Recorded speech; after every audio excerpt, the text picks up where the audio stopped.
Olá, queridos amigos que assistem à TV Câmara de Tupã. Voltamos a apresentar o programa Mão na Roda e hoje, com a ilustríssima presença aqui do professor Fernando Ferrari Pucci, que no primeiro bloco já falou da sua trajetória de vida pessoal, profissional também, que inclusive veio para Tupã como aluno da Unesp e hoje é professor da Unesp. Legal, Paulo. Contar um pouco a nossa trajetória e explicar por que estamos aqui, né? Às vezes as pessoas não têm ideia do que acontece. E hoje, como pesquisador aqui, né, nesse bloco aqui, a gente trazer um pouco do que temos feito aí, né, para a ciência do Brasil, do mundo, né? Perfeito. Inclusive, né, Pucci, a gente vai falar sobre tecnologias para redução dos efeitos climáticos na agricultura. Isso. E quando a gente fala sobre esses efeitos climáticos, a gente está falando sobre esse aquecimento global, que, inclusive, nos últimos dias a gente está sentindo na pele. Literalmente, né? Literalmente, né? Você ficar meia horinha no sol, você vai sentir, né, a ardência na pele. Como que tem se agravado essas questões de aquecimento e o impacto que isso tem na agricultura? Como que isso está sendo visto? Então, Paulo, atualmente, né, a gente está vivendo o momento do El Niño, né? A gente está sentindo na pele, então, as mudanças da chuva, né, das chuvas, né, dos períodos de chuva. Até esses dias a gente estava num produtor, ele comentou, a chuva está atrasada, esse ano não chegou ainda, já era para ter chovido muito, né?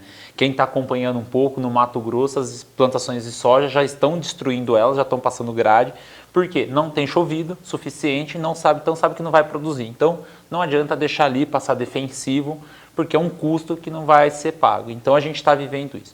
Então, essa mudança da chuva, teoricamente, a gente sempre segue um rito, né? Assim, ter uma época de fazer o plantio para pegar as primeiras chuvas, para o desenvolvimento da planta. Então, e isso está fazendo o quê? Os efeitos do El Niño, por exemplo, a gente está atrasando as primeiras chuvas. Lógico, isso tem um impacto, né? Você pega, dependendo da lavoura, ela precisa de um fotoperíodo maior, dependendo da outra cultura, você precisa de um fotoperíodo menor, né? Ou seja, incidência de sol, né? Então, isso tem mudado, né? E, além disso, a questão da alta temperatura, né? Uma frase de um professor, ele fala, a gente não pode esquecer, a planta é um ser vivo, né?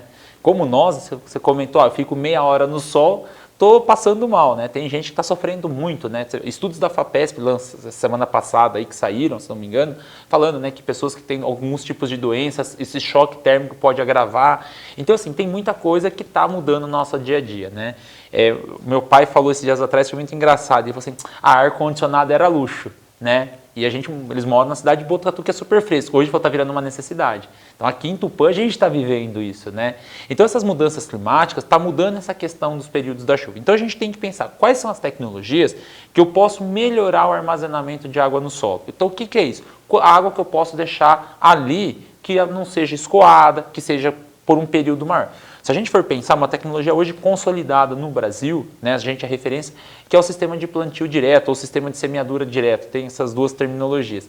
Hoje não se faz mais gradagem, aragem da terra, subsolagem. Então hoje o pessoal entra, simplesmente já sai plantando por cima do resíduo que sobrou. Então isso a gente cria matéria orgânica, diminui a temperatura do solo, né? A gente for ver temperatura no solo, é um ser vivo, né? Então ela sofre estresse com o térmico, né? A planta sofre por isso.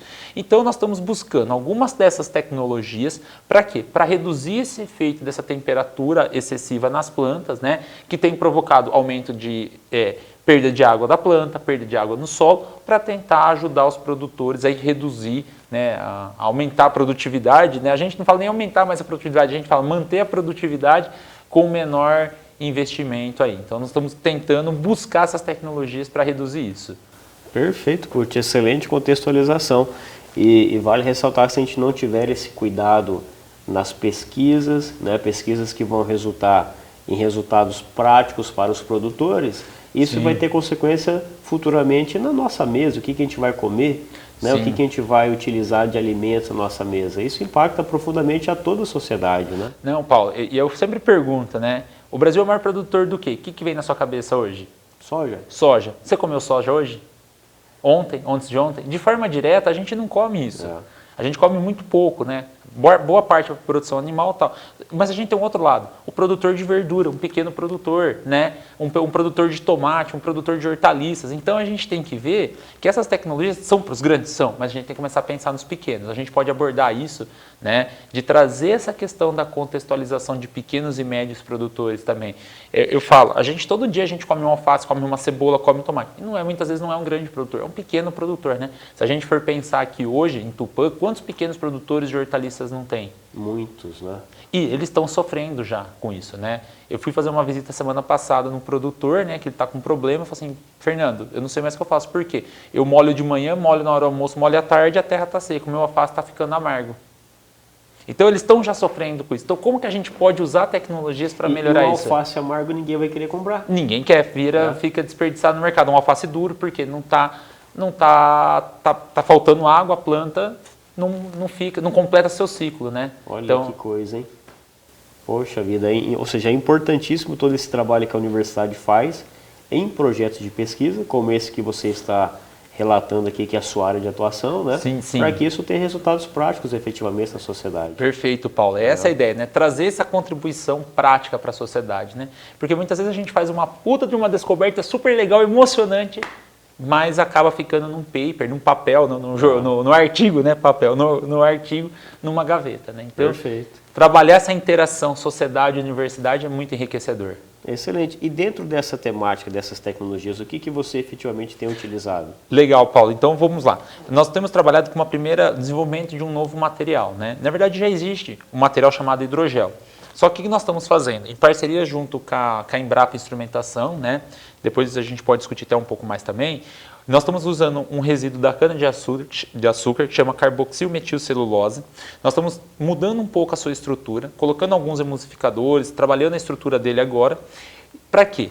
Esse é um material, um resíduo, tem baixo custo e ele tem uma capacidade de, vamos falar, de segurar água. A gente chama isso de entumecimento, que pode chegar de 200 a 400 vezes seu próprio peso, né? Então, é muito. Então, assim, 1 grama pode reter até 200 gramas de água. Então ele tem esse poder de fazer essa retenção. É uma esponja, como se fosse. Fosse uma esponja. Esse é o princípio que eu ia chegar, Paulo. Legal sua analogia. Por quê? No solo, se a gente criar uma camada de hidrogel, ele vai absorver essa água. Legal. E conforme a planta vai precisando, ele vai liberando de forma gradual. Então, se a gente tem um período de seca mais prolongado, o que acaba acontecendo? A gente tem uma maior disponibilidade de água. Então a planta pode ter um desenvolvimento, segurar, né, os efeitos do estresse hídrico. Mas associado a isso, o que nós estamos fazendo? Nessa mudança desse material, nós estamos conseguindo colocar nos seus reticulados nutrientes que são essenciais para a planta. Então, seria o nitrogênio, fósforo e potássio. Então, qual que é a nossa ideia? Que isso aí cria uma bolsa de água no solo, como se fosse uma esponja, literalmente, e aí, conforme ela vai liberando água, também vai liberando esses nutrientes de forma gradual para as plantas.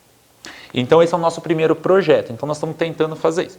E nós temos um segundo projeto hoje, que é uma rede, né?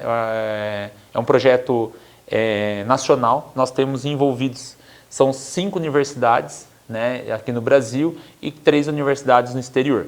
Então nós criamos uma rede de pesquisa no Brasil, onde nós estamos trabalhando o uso de alguns bioinsumos, né? O que esses bioinsumos que tanto estão falando aí?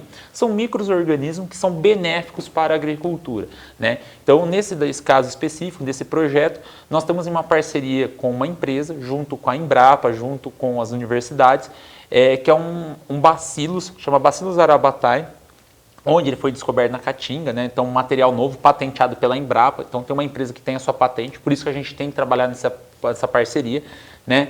Por causa dessa patente. E esse bacillus, a gente está observando que ele traz o potencial de reduzir os efeitos do estresse hídrico. Então, provavelmente, a gente está agora na parte, estudando a profundo, né, quais são os mecanismos genéticos, bioquímicos, fisiológicos que são alterados a partir da presença desse bacillus, para quê?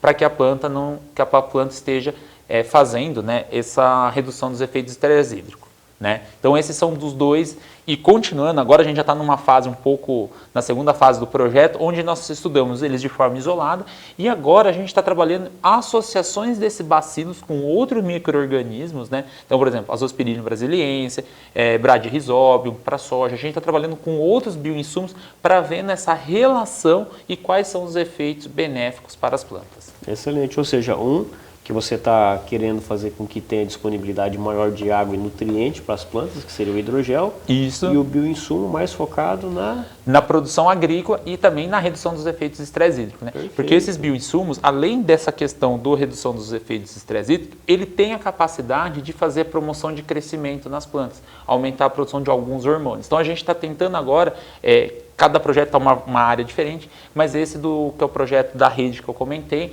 ele traz essa nova vertente de buscar explorar um pouco mais esse uso de bioinsumos na agricultura. Interessante, essa é a rede Aquabio. Isso, a rede Aquabio, né, é um projeto onde nós temos a Universidade Federal do Ceará envolvida, nós temos a Unifenas, que é a Universidade de Alfenas, a Unesp, a USP envolvida e a Federal do Rio Grande do Sul. Tá? Então nós temos 5 universidades envolvidas. Muito bom. E em relação às culturas, que culturas vocês têm trabalhado? Sim, Paulo. Então nós estamos, porque assim, nós escolhemos algumas culturas que são de relevância para o agronegócio brasileiro. Dentro do projeto CNPq a gente está trabalhando muito com capim, que é uma cultura que exige, né, muita água. Nós estamos trabalhando com milho e feijão, né? Então essas duas culturas que são culturas que demandam muita água, nutrientes e assim por diante. Já no projeto CNPq, né, nós estamos trabalhando com um tomate que é específico, né, para experimentação agrícola, que como o nosso primeiro trabalho foi, a gente escolheu uma planta modelo, que a gente chama, é um tomatinho, parece um cereja, mas a gente chama tomate microtom, onde a gente nós temos toda a parte genética dele fácil, então é um tomate de ciclo mais rápido, a gente consegue investigar mais profundo todo esse comportamento, né? Também nós temos agora experimentos com feijão, soja e milho sendo desenvolvido com o uso de bioinsumos. Muito bem. E dentro dessa rede Aquabio, que faz parte aí também esses parceiros, né, que você comentou, Embrapa e tal, é o que vocês têm desenvolvido e têm conseguido resultados práticos para produtores pequenos, médio, grande, como que funciona Perfeito, isso? Paulo. Então, assim, esse trabalho, né, essa rede, hoje nós temos atualmente 20 bolsistas que eles estão fazendo ensino, pesquisa e extensão, né, que são as bolsas XP do CNPq. Então, nós temos diferentes modalidades. E temos as bolsas de desenvolvimento tecnológico e industrial dentro deles, que estão fazendo os materiais e tudo mais. Então nós temos hoje gente no Ceará que está trabalhando com produção em pivô central, que é grande área, e ao mesmo tempo tem gente fazendo com pequeno produtor. Aqui em Tupã nós temos um trabalho sendo feito com 2 pequenos produtores atualmente, né? E nós estamos agora também em Botucatu com a parte da rede, né? Fazendo com produtores maiores lá de soja, milho e feijão lá naquela região. Interessante, ou seja, o pequeno produtor que muitas das vezes acha que as tecnologias não são tão acessíveis, isso, para essa aplicação aqui, ele consegue ter acesso de forma economicamente viável, tecnicamente viável? Sim, sim. Nós estamos numa fase do projeto, Paulo, muito interessante essa pergunta, porque assim, muitos pequenos produtores acreditam que a tecnologia é inviável. Cara, eu falo que depende. Por quê? Tem tecnologia que é cara. Hoje você vai falar em automação, é uma nota. Você vai falar, é caro. Mas existem outras tecnologias que é de fácil acesso. Por exemplo, o uso de bioinsumos. Hoje é super barato isso, né? Então é viável economicamente, barato, e tem que ser. E muitos deles vêm no intuito de reduzir o custo com fertilizantes, né? Então, por exemplo, algumas bactérias que existem nos solos, né, são capazes de fixar nitrogênio. Então isso reduz depois, mais para frente, né? Custos com adubação nitrogenada. Então, a tecnologia está disposta, quem tiver interesse pode estar nos procurando na Unesp, a gente pode estar orientando, ajudando nos primeiros momentos, né, como trabalhar com a inoculação, como fazer isso. Tá? Perfeito, sensacional, Pucci. Olha, fico muito feliz em recebê-lo aqui. Na verdade, não foi nem uma entrevista, né? Foi uma aula. Não, coitado, quem dera. Olha, que interessante. Parabéns aí pela essa sua trajetória, tanto na área de ensino, quanto na área da pesquisa, quanto também na extensão e agora aí também na gestão universitária, né? Mas ressaltando aqui a parte da pesquisa que é muito importante, com resultados práticos para toda a sociedade, né? Isso, Paulo. A ideia é essa, né? Devolver um pouco do que é investido na universidade. Um pouco não, a gente devolve muito, né?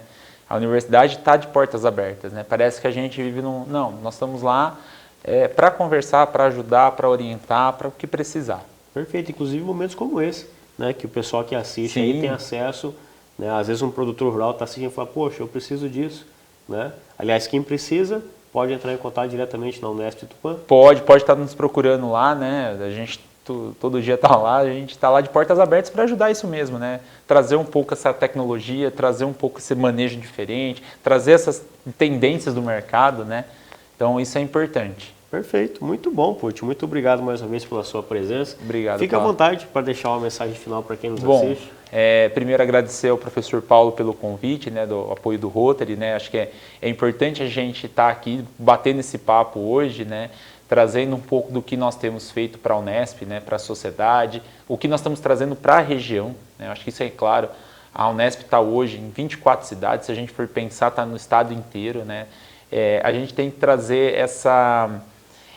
esse retorno à sociedade. E eu acho assim, como a nossa mensagem, né, mostrar que nós estamos de portas abertas, né? A ciência, né, eu acho que teve um divisor de águas que foi a pandemia, né, mostrando a rápida resposta para o coronavírus, né, toda a tecnologia desenvolvida, tudo que foi feito em pouco tempo. Nós estamos aqui hoje, né, graças às ciências, às universidades. O primeiro DNA do coronavírus mapeado foi no Brasil. Olha isso, ninguém fora conseguiu, foi uma pesquisadora brasileira que fez isso. Então é mostrar que o dinheiro que é investido nas universidades está retomando, está sendo retornado, né? Além da formação dos nossos alunos, hoje muita gente que trabalha na região de Tupã é egresso da Unesp, né? Eu sou egresso, sou filho do próprio investimento do Estado, né? E mostrar que a gente tem devolvido, né, de forma grandiosa e valiosa todo esse investimento do Estado nas universidades públicas paulistas. Muito bom, Puth, excelente. Mais uma vez, muito obrigado pela sua participação aqui no programa Mão na Roda. Obrigado, Paulo. Estou aberto a novos diálogos e convido a todos para conhecer a Unesp de Tupã. Muito bem. Bom, e você que nos acompanhou até esse momento, também agradeço pela sua audiência, pela sua paciência. Para finalizar o nosso programa, trago aqui o que está escrito em Eclesiastes, capítulo 3, versículo 1, que diz assim: para tudo há uma ocasião e um tempo para cada propósito. Desejo assim então que Deus abençoe e proteja você e a sua família, e a gente se encontra na nossa próxima entrevista. Tchau, tchau.